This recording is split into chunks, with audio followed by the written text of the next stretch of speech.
Hello friend, welcome to Brain Gym Academy. तो friend, हम लोग क्लास 10 का एक्सरसाइज 3.4 कर रहे थे और आज उसी को कंटिन्यू करेंगे ना। और हमने लास्ट क्लास में एक्सरसाइज 3.4 का क्वेश्चन नंबर 1 करा दिया था और 2 का कुछ पार्ट करा दिया हूँ ना। तो आज 2 का पार्ट 4 करेंगे हम लोग, ठीक है। तो चलिए स्टार्ट करते हैं। तो क्वेश्चन नंबर 2 का पार्ट 4 है ना। तो क्वेश्चन आप पहले पढ़ लीजिए। क्वेश्चन बोलता है मीना 2000 रुपये निकालने के लिए एक बैंक गई। ओके, उसके बाद उसने खजांची से 50 रुपये तथा 100 रुपये के नोट देने के लिए कहा। मीना ने कुल 25 नोट प्राप्त किए। ज्ञात कीजिए कि उसने 50 रुपये और 100 रुपये के कितने नोट प्राप्त किए। ओके, तो हमको निकालना है कि 50 रुपये और 100 रुपये की नोटों की संख्या कितनी है ना। तो देखिए, एक मीना है, वो जाती है बैंक में और बोलती है कि कुछ पैसा उसको निकालना है। कितना पैसा निकालना है? उसको 2000 रुपये निकालना है। ओके, और 2000 रुपये बोल रही है कि एक तो उसमें 50 रुपये की नोट होनी चाहिए, ओके, और दूसरा 100 रुपये की नोट होनी चाहिए, ठीक है। 50 रुपये की नोट और दूसरा 100 रुपये की नोट होनी चाहिए ना। हमको निकालना है कि 2000 रुपये वो जब लेकर आई तो उसके पास 50 रुपये के नोट कितने थे और 100 रुपये के नोट कितने थे। ओके, तो क्वेश्चन को पढ़ेंगे बारी बारी से और जो इन्फॉर्मेशन दिया है उसको नोट करते जाएंगे। ओके, तो चलिए, मीना ने 2000 रुपये निकालने के लिए बैंक गई। उसने खजांची से 50 रुपये तथा 100 रुपये की नोट। तो देखिए, सबसे पहले तो हम क्या करते हैं, दो वेरिएबल मानते हैं ना। एक तो 50 रुपये की नोटों की संख्या को मानेंगे और दूसरा 100 रुपये की नोटों की संख्या, ठीक है। तो मान लीजिए आप कि माना कि 50 रुपये की नोटों की संख्या क्या है, x है ना। तो लिखिए, माना कि 50 रुपये की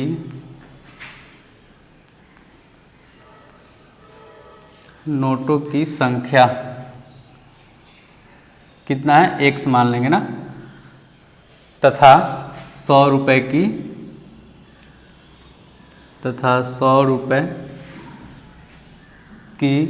नोटों की संख्या, इसको हमने क्या मान लेंगे, y मान लेंगे ना, क्योंकि हमको दो वेरिएबल चाहिए था ना। दो समीकरण बनेगा तो दो वेरिएबल चाहिए, ठीक है। अब देखिए आगे, उसने खजांची से 50 रुपये और 100 रुपये के नोट देने के लिए कहा। मीना ने कुल 25 नोट प्राप्त किए। ओके, क्वेश्चन में बोला है कि मीना ने कुल, जब वो कैशियर जब इसको 2000 रुपये दे दिया तो इनको कितना नोट मिला, 25 रुपये नोट प्राप्त किए ना टोटल, यानी कि 50 रुपये के भी नोट और 100 रुपये के भी नोट दोनों मिलाकर कितने मिले हैं, 25 नोट मिले हैं ना। तो देखिए, हमने क्या बताया कि जो x रुपये की नोटों की संख्या है, सॉरी, x रुपये की नोटों की संख्या हम तो निकालना है ना। जो 50 रुपये की नोटों की संख्या वो कितना है, x है ना। 50 रुपये की नोटों की संख्या x है और दूसरा हमने क्या माना था कि 100 रुपये की जो नोटों की संख्या है वो क्या है, y है ना। और दोनों मिलाकर कितना मिला है, 25 नोट मिला है ना। तो प्रश्न से ना, फिर लिखेंगे प्रश्न से, अकॉर्डिंग टू क्वेश्चंस, 50 रुपये की नोटों की संख्या प्लस 100 रुपये की नोटों की संख्या ना। टोटल नोट उसको कितना मिला है, 25 मिला है ना। क्वेश्चन में बोला हुआ है, तो यहाँ से इसको 25 कर देंगे। ये हो जाएगा आपका इक्वेशन 1। ओके, आगे पढ़ते हैं। हाँ, अब देखिए, इसमें सबसे पहला लाइन जो है, मीना ने 2000 रुपये निकालने गई ना, 2000 रुपये निकालने गई। तो देखिए, अगर 50 रुपये की नोटों की संख्या x है ना, 50 रुपये की नोटों की संख्या x है ना। मान लीजिए 50 रुपये की नोटों की संख्या कितनी है, 1 है, तो कितना रुपये होगा, 50 रुपये होगा। अगर 50 रुपये की नोटों की संख्या 2 है तो कितना रुपये होगा, 50 दूना 100 रुपये होगा ना, यानी कि 2 से गुना कर देते हैं ना। अगर मैं बोलूँ 50 रुपये की नोटों की संख्या 10 है तो क्या करेंगे, 10 में 50 से गुना कर देंगे ना, तो क्या हो जाएगा, 500 रुपये हो जाएगा ना। तो उसी तरह से अगर मैं बोलूँ कि 50 रुपये की नोटों की संख्या x है ना, तो क्या करेंगे, x में भी 50 से गुना करेंगे ना, तो 50x हो जाएगा ना टोटल नोटों की संख्या। यहाँ पे समझ में आ रहा है। तो अब देखिए, यहाँ से देखिए, हमने 50 रुपये की नोटों की संख्या x मान ली है ना। तो 50 रुपये की नोटों की संख्या यानी कि x यानी कि 50x हो जाएगा, फिर प्लस, फिर वापस से देखिए, हमने क्या माना कि 100 रुपये की नोटों की संख्या y है ना। तो इसी तरह से 100 रुपये की नोटों की संख्या y है, तो टोटल नंबर ऑफ रुपये कितना हो जाएंगे, y में 100 से गुना कर देते हैं ना, जैसे 50 में 1 से गुना किया, तो यहाँ से हो जाएगा 100 × y।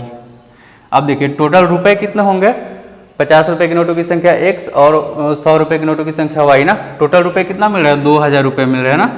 तो यहाँ से ये हो जाएंगे 2000 के बराबर। ओके, अब देखिए यहाँ से 50 50 2000 ना, तो इन सब में 50 कॉमन है ना, तो यहाँ से मैं 50 ले लिया कॉमन। ओके, यहाँ पे क्या बच गया? x बच गया। यहाँ से 50 ले लिया कॉमन, क्या बच गया? 2y बच गया बराबर। यहाँ से यहाँ पे 2000 है ना। अब देखिए यहाँ से x प्लस 2y बराबर 2000 यहाँ पे है, और ये 50 इधर मल्टीप्लाई में है ना, गुणा में है, तो इधर आएगा तो भाग में हो जाएगा ना। तो 2000 में हम 50 से भाग देंगे तो कितना आएगा? आ जाएगा x प्लस 2y बराबर 40 रुपये, 40 आ जाएगा। यहाँ से आपका समीकरण 2 बन गया। ओके, अब देखिए, अब मैं इसको थोड़ा मिटा देता हूँ ना, उसके बाद समीकरण 1 और 2 को सॉल्व करेंगे। कोई भी एक मेथड उठाइए, एलिमिनेशन मेथड उठाइए, सब्स्टिट्यूशन उठाइए और बना सकते ना। तो एलिमिनेशन मेथड सबसे इजी होता है ना, मैं एलिमिनेशन मेथड से इसको करूँगा। पहले इसको मैं मिटा देता हूँ ना। ओके, तो अब देखिए, अब समीकरण 1 को और 2 को सॉल्व करेंगे ना, तो समीकरण 2 में से मैं 1 को घटा लेता हूँ ना। यहाँ से लिखेंगे समीकरण 2 माइनस 1, ठीक है। 2 में से 1 को घटाएंगे, 2 क्या है? x माइनस 2y बराबर 40, और ये क्या है? समीकरण 1 x प्लस y बराबर 25। इसको घटाना है ना, तो घटाएंगे तो साइन चेंज हो जाएगा ना, जो प्लस है माइनस हो जाएगा, जो माइनस है वो प्लस हो जाएगा। अब देखिए, प्लस का x माइनस का x कैंसिल, यहाँ से minus 2y minus y minus 3y हो गया, इक्वल टू 20 और माइनस 25, सॉरी 40 में से 25 माइनस करें, कितना बचेगा? 15 बचेगा ना, 15 बच जाएगा। तो यहाँ से ठीक है, ये कट जाएगा, माइनस से माइनस कट गया। अब यहाँ से माइनस 3y नहीं, देखिए यहाँ पे हमने क्या किया था, समीकरण 2 में ना, समीकरण 2 में x प्लस 2y है ना, तो x प्लस 2y यहाँ पे प्लस होगा ना, ठीक है। अब प्लस हो गया, ये प्लस 2y और ये माइनस y, तो प्लस 2y में से माइनस y गया, कितना बचा? यहाँ से आपका प्लस, यहाँ पे केवल y बच जाएगा ना, 2y में से y गया तो y बच जाएगा। अब 40 में से 25 जाएगा तो कितना बचेगा? 15 बचेगा ना। तो y बराबर आ गया अपना 15, यानी कि 100 रुपये की नोटों की संख्या कितनी है? 15 है। अब देखिए, अब y का मान 15 आ गया, तब कोई भी समीकरण यूज करेंगे और x का मान निकाल सकते हैं। अब लिखेंगे फ्रॉम इक्वेशन 1, ठीक है, समीकरण 1 से, समीकरण 1 से ना, x प्लस वाई बराबर 25, x प्लस वाई बराबर 25, ठीक है। y बराबर हमने कितना निकाला? 15, तो x प्लस वाई का मान 15 बराबर 25, यानी कि x बराबर 25 और ये प्लस का y इधर आएगा तो माइनस का y हो जाएगा, यानी कि माइनस 15। तो x बराबर कितना हो गया? 25 में से 15 गया तो 10 हो जाएगा ना, यानी कि 100 रुपये की जो नोटों की संख्या था वो कितना था? 10 हो जाएगा ना। अब देखिए यहाँ पे देखिए, यहाँ पे 100 रुपये की नोटों की संख्या कितनी है? 100 रुपये, यानी कि y 100 रुपये की नोट है ना, तो 15 है 100 रुपये की नोट, और x 100 रुपये की नोट, और x क्या माना था हमने? 50 रुपये की नोट, तो x क्या है? 50 रुपये की नोट, तो कितना आया है? 50 रुपये की नोट 10 आया है ना, तो 10। ओके, अब देखिए 100 रुपये की नोट अगर 15 है तो ये 1500 रुपये बनेगा ना, और अगर 50 रुपये की नोट 10 है तो ये कितना बनेगा? 500 रुपये बनेगा। अब सबको जोड़ेंगे तो क्या आ जाएगा? 1500 प्लस 500, 2000 आ जाएगा ना। तो यहाँ से हम अपने आंसर की जांच भी कर सकते हैं ना, यानी कि 2000 आ गया। ओके, तो आई होप आपको समझ में आया होगा। तो चलिए इसके आगे वाला नेक्स्ट क्वेश्चन देखते हैं। अगला क्वेश्चन है क्वेश्चन नंबर 5 है ना, 2 का 5 ना, 2 का लास्ट, यानी कि एक्सरसाइज 3.4 का लास्ट क्वेश्चन है। ओके, तो आइए इसको देखते हैं क्या है। तो लास्ट क्वेश्चन है, किराए पर पुस्तक देने वाले किसी पुस्तकालय की प्रथम 3 दिन का नियत किराया है ना, तथा उसके बाद प्रत्येक अतिरिक्त दिन का अलग अलग किराया है। सरिता ने 7 दिन तक एक पुस्तक रखने के लिए 27 रुपये अदा किए, जबकि सुशी ने एक पुस्तक 5 दिनों तक रखने के लिए 21 रुपये अदा किए। नियत किराया तथा प्रत्येक दिन अतिरिक्त किराया ज्ञात कीजिए ना। इसमें ये क्वेश्चन नंबर 5 है ना, 2 का 5। ओके, एक पुस्तकालय है जो पुस्तक देता है रेंट पे ना, किराए पे, और उसका चार्ज लेता है ना, और उसमें जो चार्ज है 3 दिन का चार्ज जो है वो फिक्स है, और अगर आप 3 दिन से ज़्यादा बुक रखते हैं तो उसका एक्स्ट्रा अलग से चार्ज देना होता है ना। तो देखिए सबसे पहले हम मान लेंगे कि माना कि 3 दिन का जो नियत किराया है वो क्या है, x है ना। तो पहले हम लिखेंगे माना कि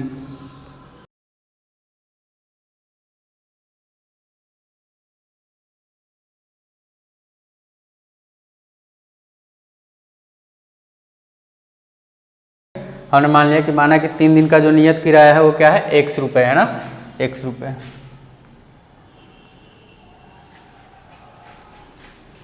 तथा अतिरिक्त किराया,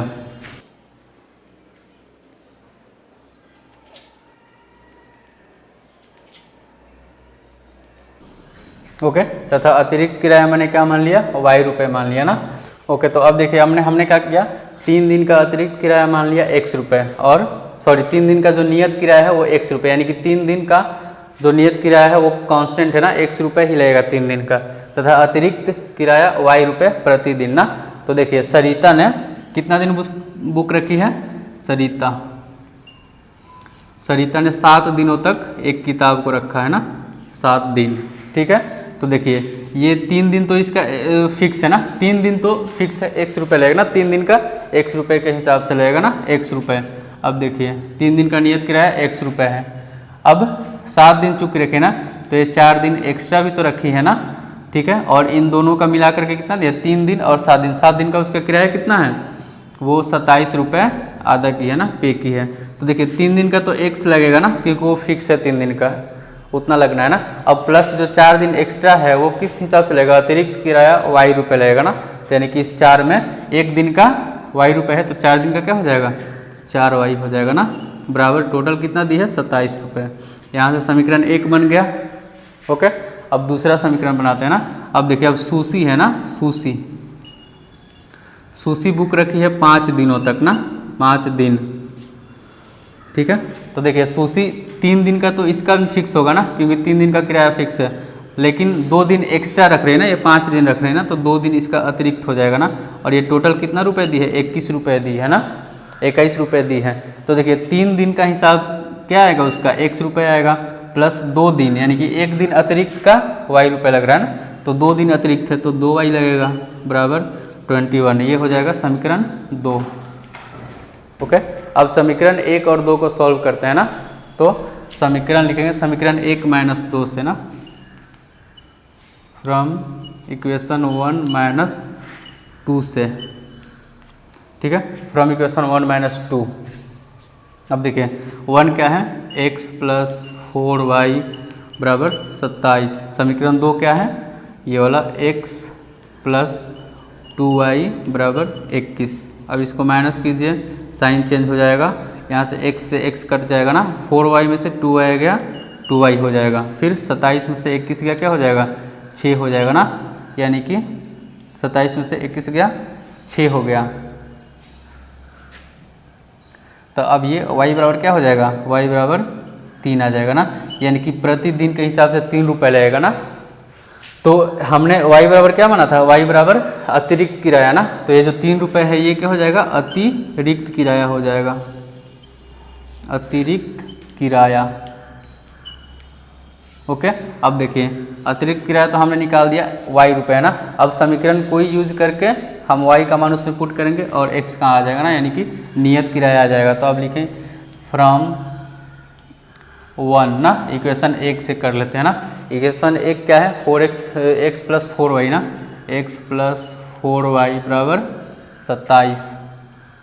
तो x का मान तो निकालना है हमें ना, 4y यानी कि 4 और y कितना निकाल कर रखा है, 3 रखे ना, निकाल कर 3 बराबर 27, यानी कि x बराबर क्या हो जाएगा, ये 12 हो जाएगा ना, 27 और ये 12 इधर आएगा तो माइनस हो जाएगा ना, -12।